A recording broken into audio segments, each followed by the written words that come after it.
Matthew Day, who is the General Manager of Wembley Golf Course, a facility owned and managed by the town of Cambridge.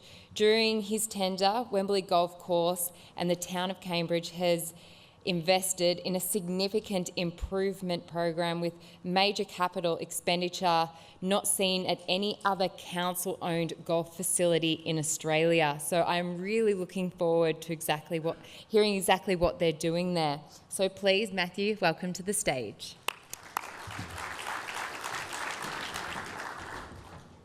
Okay, that's a pretty hard act to follow with Kim's talk, but we'll give it a go. So I'm from the town of Cambridge, Wembley Golf Course. We're over in Perth, and pretty much my presentation is based on the fact that we've spent nearly $30 million in 14 years upgrading the golf course. So just a little bit of background. It's a totally public golf course formed in 1933. We're now 36 holes. In 1994, the town of Cambridge was formed after the city of Perth split into four. In 2002, I was the first manager appointed at the golf course as a dedicated manager. So we speak about local government ways of operating, and we were the first ones to actually appoint a manager specifically for the golf course. So no parks and gardens, no other areas. We took it all. And now we manage that whole facility in-house, except the food and beverage. Just a couple of old photos. My daughter thinks I'm in the front row and with the suit on. That's aeons ago. So that's from 1934, and the picture on the right's the old course in about 1934 as well. So the philosophy of the town is the Wembley Golf Course is a ratepayer. We're treated as a ratepayer. The rates go up, we pay a dividend, the dividend goes up. So last year, or this financial year just gone, we spent $1.67 million as an annual dividend back to the town, so that's about $160 a household.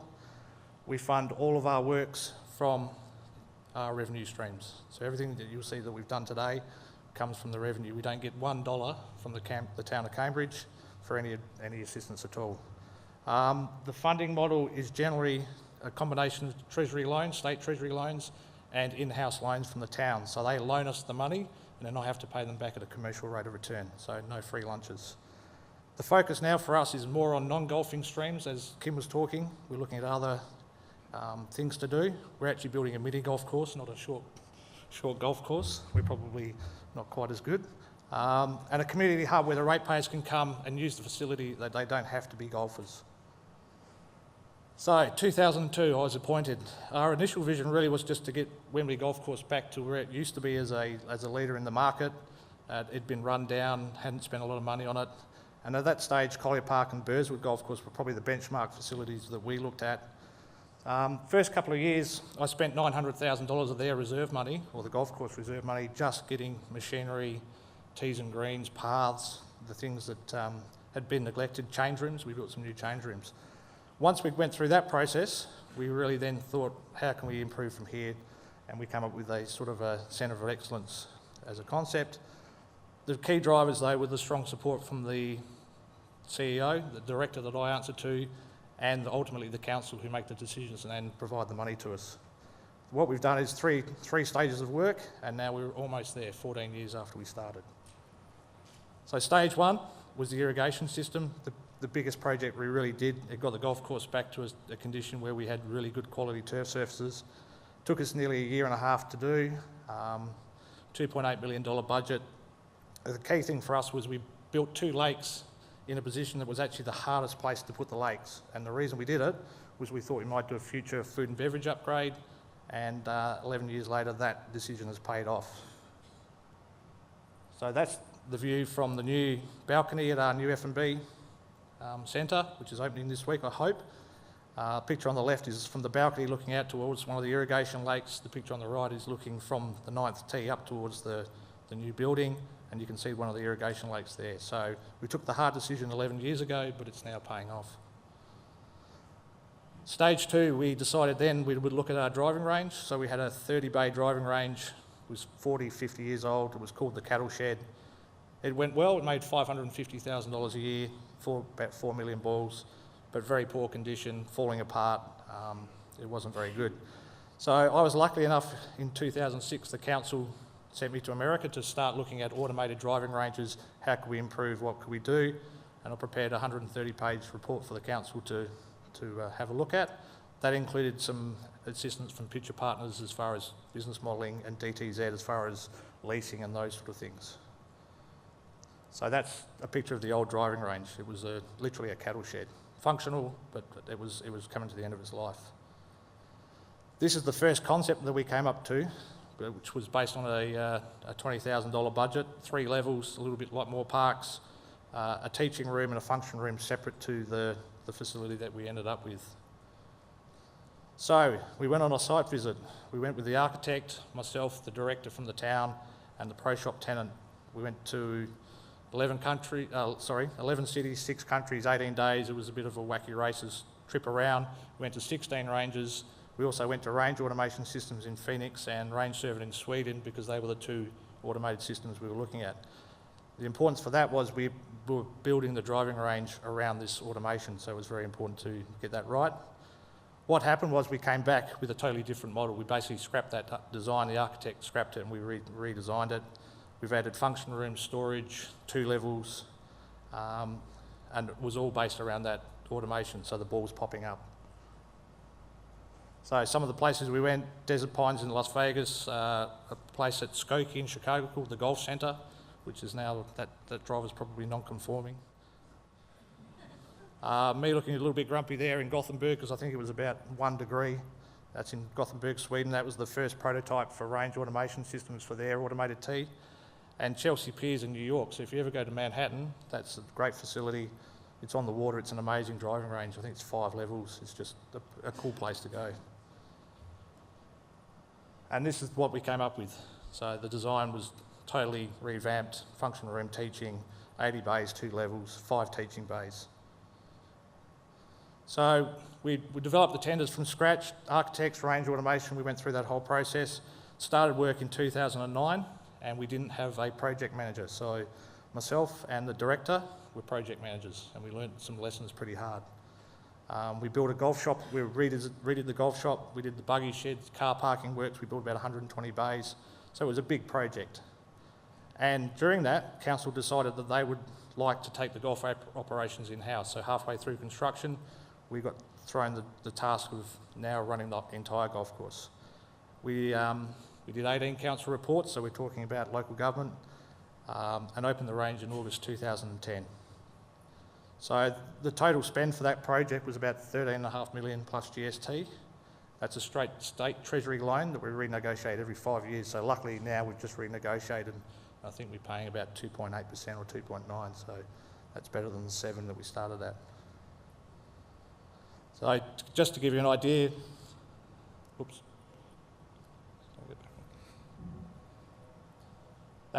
That's the old driving range. We were just starting to move greens forward to get ready for construction, and there was a par 3, we've moved there.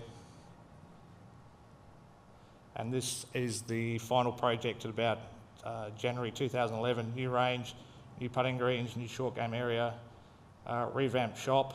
This is the old tavern, and just a grassed area there, and all the car parking we added, so we've done a fair bit of work. And just a couple of pictures, the old range and the new range.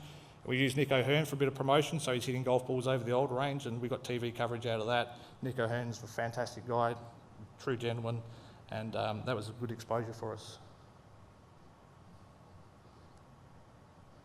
Okay, so we finished the driving range, and then we were straight into what's next that we can knock down and rebuild, and it was really the old tavern that we just showed you there. So we started planning for stage 3, which is the function centre and restaurant, in 2010. Literally, we opened the range and we started going again. The old tavern was 50 years old. The kitchen was terrible. It was a horrible place to be honest. So we wanted to have a high quality F&B product that the locals could use, the golfers could use. Wembley Golf Course had never had good F&B. So we started in May 2011. We engaged 4 architects to come up with concepts, and then we shortlisted that down to one company called Gresley Bass, and they were appointed architects October 2011. The business case for the project was based on the food and beverage rent from an operator, plus the increase in corporate golf we would think we could get. It was important that we had the corporate golf reviewed by a peer so that we weren't going to council and them doubting our figures. We did some car park modelling because we had to add another 50 car parking bays for this project. And we've got the PGA on board, and that's been a really important thing for us, and hopefully for the PGA to have that state office there. So this project's taken 21 council reports and 6 forums, so a lot of bureaucracy. So we started work in 2015. We appointed a food and beverage operator for a 20-year lease. The 250-seat function centre opens this week. We've got our first trial event on Friday, and the 200-seat restaurant will open probably about 16th of August. We also have done change rooms, so brand new change rooms again, so the second set that we've done. We're putting in the central canopy that's coming from China, and it hasn't got asbestos in it, I hope, which is a composite resin canopy, and it's we've been told, the biggest one in Australia. Again, funding from the combination of State Treasury and in-house loans. So we've spent about $9.5 million on this project. And this is just a picture of the canopy to give you some scale.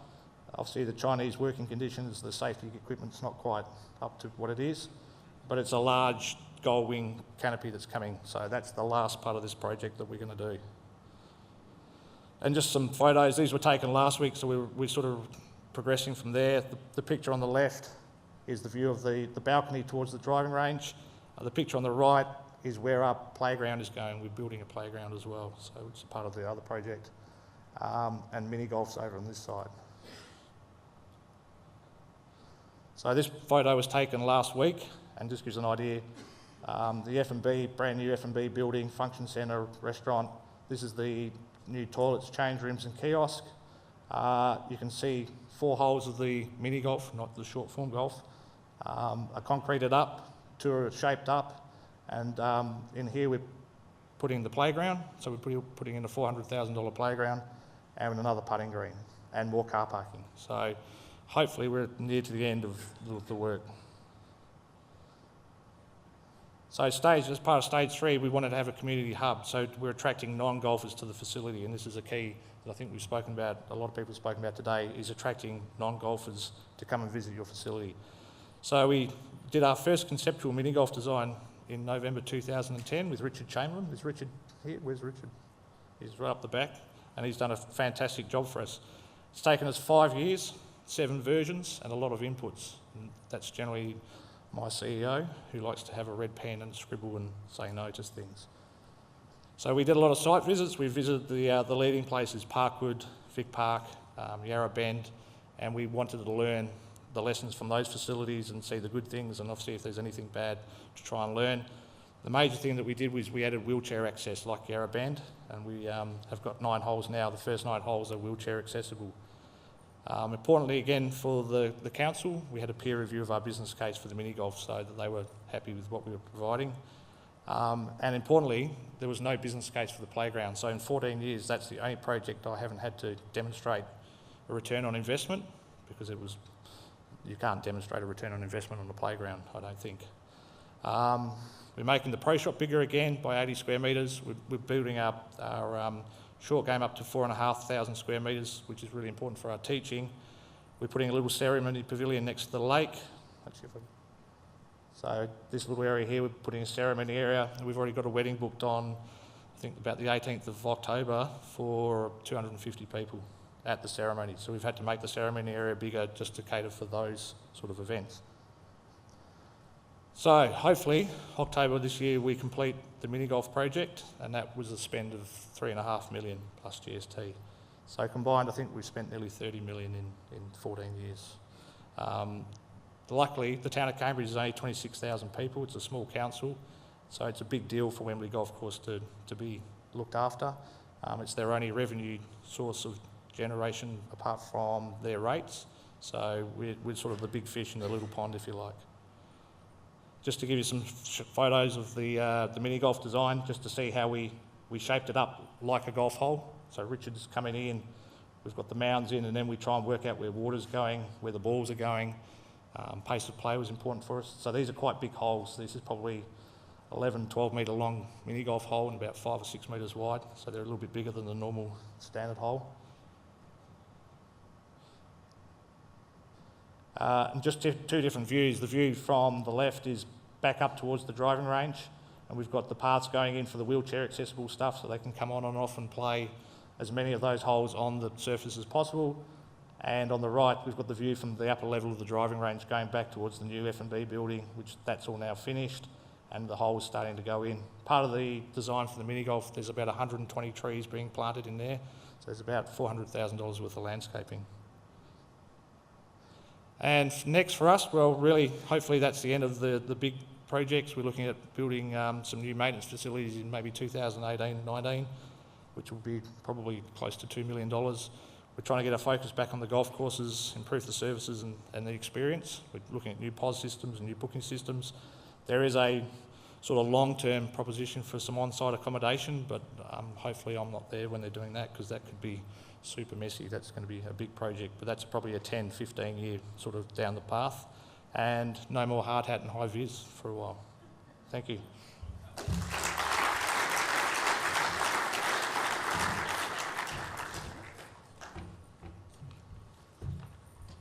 Thank you so much, Matthew. And we'll grab Kim up as well. How amazing. My ears pricked up when I heard mini golf and playground, because as a mother, obviously my little girl follows me around pretty much everywhere.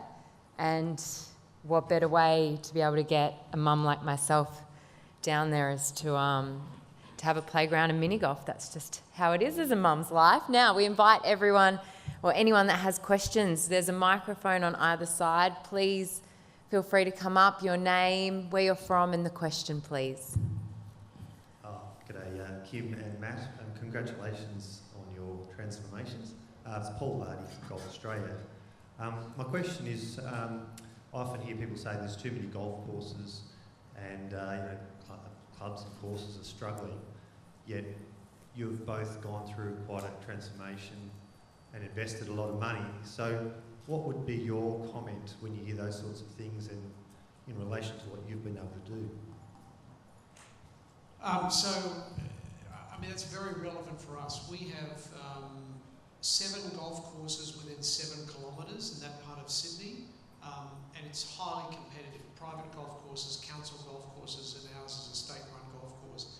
Our proximity to the CBD is very helpful, and our location on major roads, but that wasn't the transformation. The issue for us was about reinventing the product and engaging with a new market. I genuinely think it was getting away from the purism of the form of golf. So, and we've been talking about it all day, getting away from issues to do with standards of dress and very rigid performer and play. And it's been a very hard road negotiating with the club, because the club is a tenant. We have an operating agreement with them, but to get them to understand that the public golf course was very important, that we had to get the public in, to recognise the value of social golf, to build on the driving range. I'll quickly regale you with a story. Last Friday I briefed the Lord Mayor of Sydney, Clover Moore, on our master plan for Moore Park, which includes a golf course, and she berated me over the fact that we haven't reduced the golf course from 18 holes to 9. So it's very interesting, because it doesn't matter how successful you are, while there are other golf courses nearby, you're always under this pressure about its public land and why isn't it better utilised. So we're collecting the data now. We've been very successful. We'll be able to prove it, but there is always going to be pressure when there's other golf courses nearby. Yeah, thanks, Kim. From our point of view, we're really focused on golf rounds have been pretty stagnant in the public market, so we were looking at other income sources. So we do foot golf, for example. That's been a great niche product. F&B, other things other than the traditional form of golf. So golf's still our core business, but we are branching out into other areas. Have we got any more questions? Thank you. G'day guys, Anthony Lawrence here from Publix again. Kim, thanks for the speech, by the way. Your 2 facilities are obviously at the top of the range within Australia, 2 of the more premier facilities. For some of the other facilities out there who are probably lower down the list, what advice you got for those guys to help get underway, to help going that way? Because they may be thinking right now, well, that's Wembley, that's Moore Park, that's beyond our reach. What can they do to get on the way? Well, from our point of view, I started in 2002. The golf course was in a pretty poor condition. There hadn't been a lot of reinvestment, so we really started with the low-hanging fruit, the simple things. We can converted wood chip paths into concrete paths. We upgraded tees and greens. So we really did the easy things first, and then started to work towards that stage plan for 3 phases over 14 years. So we've done a lot of hard work to get to where we are, but we in 2002 really just did the simple things first to get the golfer experience better. Yeah, I second that. I don't think we have as much money as Wembley does, so we've been investing very carefully. I cannot emphasise how valuable it was for me, and most of you guys are much more attuned to golf than I am, but to get someone in and see it through their eyes. So having Robin Taylor come in and do this secret shopper, and I think Eric and others would agree that was such a wake up to us to even things like we had, I don't know how many balls in the driving range, Eric, 100,000, 50,000, something like that. But they actually weren't matching balls, so they were different manufacturers. So the flight was different, the quality wasn't there, just little things like that. They made such a difference in the quality of what we were delivering, those touch points for your customers. And that's what actually started the movement. The other thing that was really valuable was the quality of the marketing. So, and I see Amber's over there. Amber was a key element in us lifting just small elements of our marketing. So we put signs on some of the major roads nearby that said, where the big heavy traffic was, wouldn't you rather be driving on the golf course? It's like those little points just to get people interested in the game. And that's really started the movement for us. Because we then were lifting up in some of the other areas, it gave us the business cases that we could justify to get additional investment.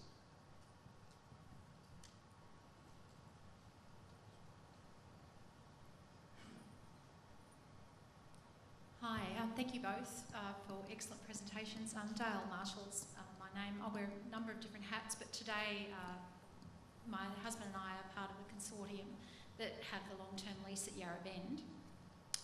We have experienced in the transitions there of the various works that have gone on a range of different challenges along the way. But one question that I have is how successful has been your journey in maintaining good relations with the regular patrons of your facilities, the social clubs, the user groups, the patrons who are there every Tuesday morning or Friday afternoon expecting their regular tea time slot as you make this transition into a new era and a new culture? So it's a great question.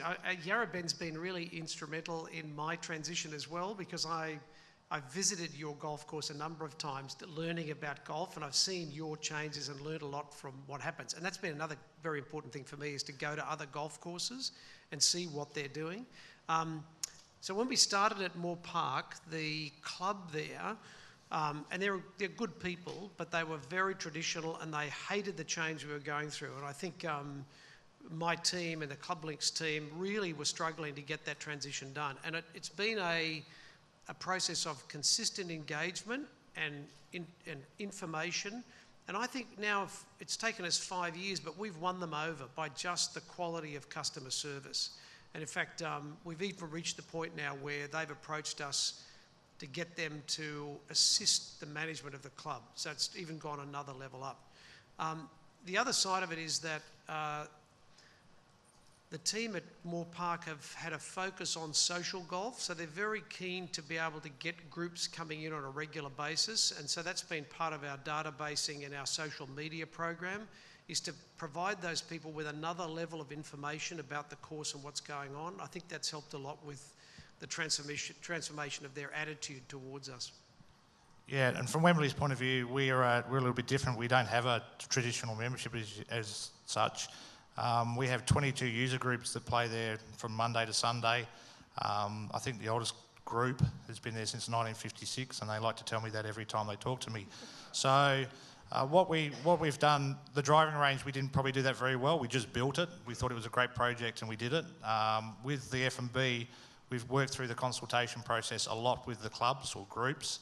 They are expecting their own user group room, and we just couldn't have the space to do it.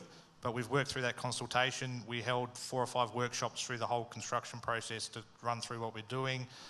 There is a user group area in the new F&B and a new honour board and those sort of things. So we've kept them on the journey. They're probably not going to like some of the building because it's polished concrete, it's new, it's modern, and they like the old style. But yeah, we've kept them in the loop as much as we can, bearing in mind it's a public golf course and we have to do things. Any more questions? Yes. My name's Dale. I'm just visiting from Brisbane. So in each case, you've spoken about submitting a business case. So what's been your return on investment? For us, the council have a varied view of return on investment. The driving range, we're looking at about 20%. The short form golf or mini golf, I think we'll be looking closer to 40 or 50%. That product will go very, very well. F&B was 15%. That was sort of the ROI they were looking at. And like I said, the playground was the first thing ever where they just said, we'll build it, we'll fund 400,000. And that's the social dividend, I suppose, rather than the return on investment. Yeah, we have a corporate model of 12% return on investment, so we've used that as the basis, as the benchmark, the hurdle rate for all our investments, and we've actually exceeded that almost every time. I think we have time for one more quick question. Yeah, this morning we've seen a lot of presentations about diversifying portfolios, consumer base, etc. With both of your sites, you've done that very well. On the slides, we also saw that the traditional golfer contributes the majority of revenue to clubs. What would you guys take away as your learnings from diversifying your portfolio or consumer base, and what has that done for your income and revenue streams? Yeah, good question, Christian. For us, the diversification at the moment, obviously food and beverage, we're just about to start now, but that's going to see a significant upturn in our revenue. Things like foot golf, we did very, very subtly. So we do it Saturday and Sunday. It's the same time as Twilight Golf and it's on 1/9, so we don't impact on the golfers. And that's bringing maybe 50,000 a year as a revenue. So for 6 hours a week, that's a good income stream. And the other things, we're looking at concerts on the range. We'll basically, like people said this morning, if the Hashhound Harriers want to run around the golf course and pay me, I'm happy to do it. So it's about making money.